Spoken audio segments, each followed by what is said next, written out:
Hey, Coach. So happy you found us on YouTube. Couple things. First of all, make sure you go subscribe and like. That's really important. Second thing is make sure that you go over and check out teachhoops.com for coaches who want to get better.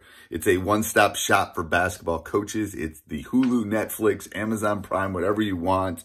It's got a little bit of everything, but it's also got a community of like-minded coaches will help you become a better basketball coach. Go over and check it out.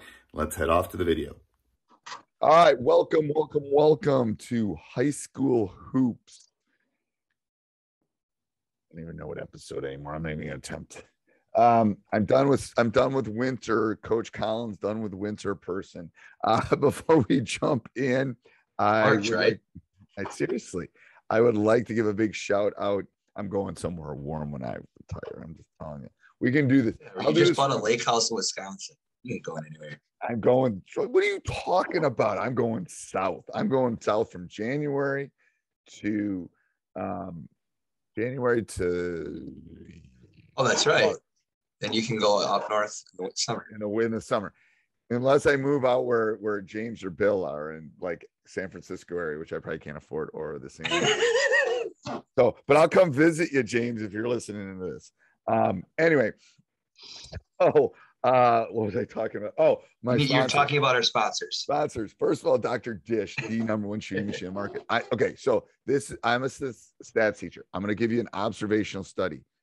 The reason we went on part of our winning streak is because of Dr. Dish and the shooting machines. Like you've watched our film.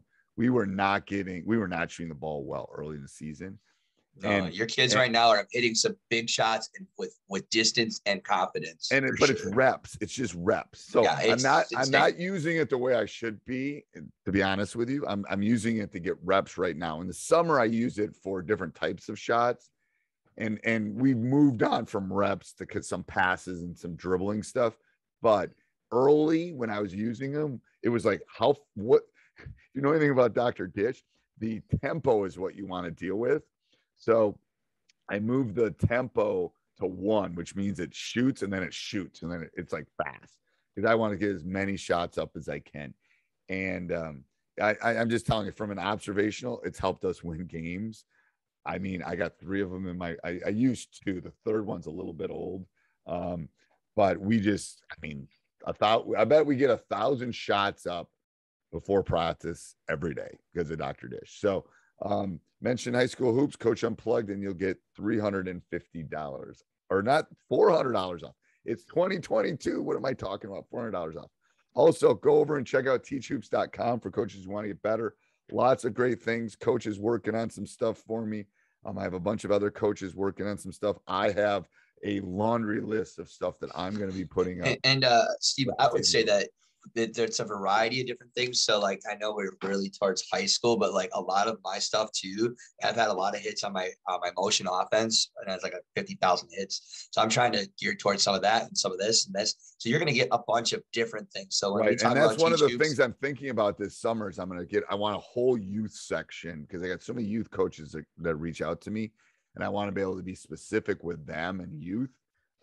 Not that you can't do stuff that we're doing, but there's other stuff that you need. So jump in now before prices increase because I got to pay people and I got to buy Coach more stuff for his classroom. So that's all I want, buddy. That's all I want. I need to take my wife out to dinner so I get to keep coaching.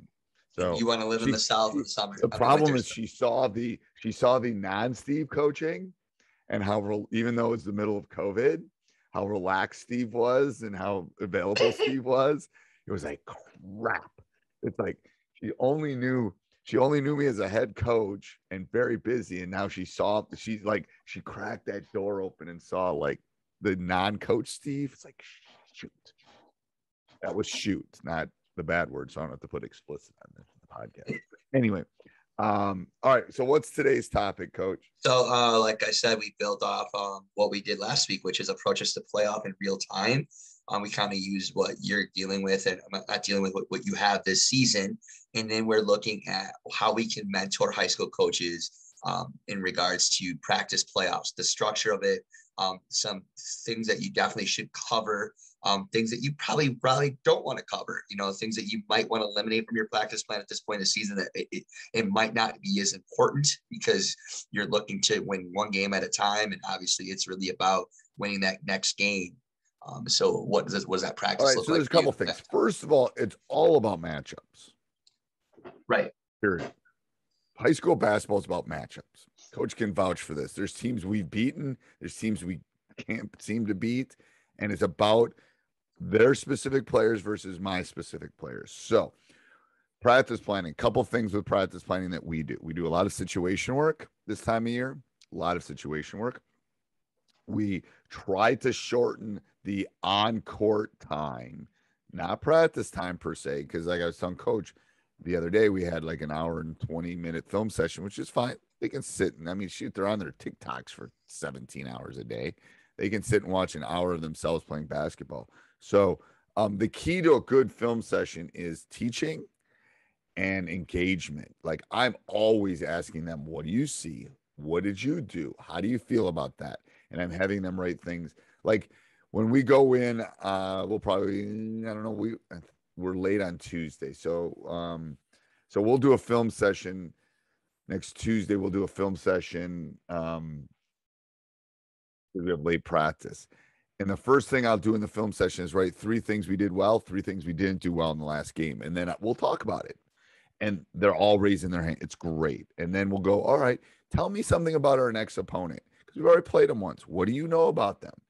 Write that in their notebooks. And then, so we're always engaging them in that. I think, again, we talked about tournament time is a mental approach, right? It is. And so the more you talked about situational, which, I mean, it is about executing, but it is a mental thing. Good situations are a mental approach. If you're not prepared mentally for that situation, you're not going to be. And then, you know, the film and then discussions, it's really about that mental approach. Yep. And I think you got to think about it in terms of buckets of stuff. So right. What we will do is once you know your opponents, quote unquote, like down the trail, like if you're the NCAA and you get your 64 teams, you kind of know who you're going to go. Look at your buckets and eliminate stuff in those buckets that you do not think you're going to need. You know, if you're the first 2 teams you're going to play are going to be, you're going to play man, don't work. You still got your zones in and the kids know them. You've been running them for 3 months. You can always pull them out of your back pocket if you need to, but don't spend time on them is what I'm saying. Time is a precious commodity. Spend time on things that you think you can score on and things that will be effective for those opponents. Because that's an easy sell to the boys too. It's like, man, we've been working on this. We know it. Like, you know, if you need a boxing one or you need something specific, I just think it's an easy sell and it's an easy way of doing it. I would go and try to shorten practices. I would also try to make some fun stuff because you might have a long stretch here. Depending on your team, you know, we over winter break, we do a lot of fun stuff, but come tournament time, they know it's a big game and they know it's going to be nerve-wracking. So anything you can do to alleviate that and tell them that they're ready for their tests and tell them they're ready for their quiz and that they're ready for the next opponent will help alleviate some of that. It's a self-confidence thing. It's a coach has gotten us ready. We've gotten ready. We got this. You know, I'm walking into my econ final in college and I know I'm going to ace it because I've spent the last week and a half getting ready for it, kind of thing. So I think those are important as far as. So I'll write down a couple of things that I wrote down just from shooting and free throw reps at an all-time high. Definitely got to be in your practice plan. If you're going to look at skill development base, I wouldn't work on ball handling and stuff like that. I would focus on the 2 things. And you're more of in tune with rebounding within what you do. But with rebounding and then taking care of the basketball turnovers, if you want to spend any like 5-10 minute tidbits on skill development, those are 2 areas I would focus on because those are 2 things that really alter possessions within the course of a game. And so, you know, you want to maximize your possessions in the playoffs. And then, you know, those are kind of the other things you might want to put in if you're talking about, you know, skill development or repetition, and then making sure you get lots of shots up. Lots of shots up, lots of shots, lots of things that are making them think. Yes. And I think all of that is important moving, you know, and you got to be, I was telling another coach, a teachhoops.com member, that you basically got to be a marketing guru. You got to market this thing. Like I've been talking to our guys about, we're going to win. We're as good as any of the, I mean, you got to market, like you got to sell, like you got to convince them, maybe even if they're not, that they are. Right now it's you're 0-0, right? And then the next game you're 1-0, you know, and the next game you're 2-0. Like, I mean, it's a brand new season. It's how you sell it. You know, you could be. I agree. It's really about building that. You know, that product. You know, it's smoke and mirrors, baby. It's smoke and mirrors, and that's what you have to be. You have to be able to do that, and use a little magic. To be honest with you, and sell them. So here's my question. Maybe this will be the next topic. You know, how do you prepare in advance for that next opponent? Is that something that we could talk about next time? Oh, I think that's a good. I think okay. So like you've went on your state tournament runs, right?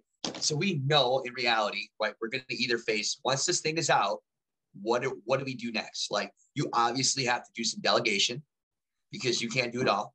You know, is one of your coaches.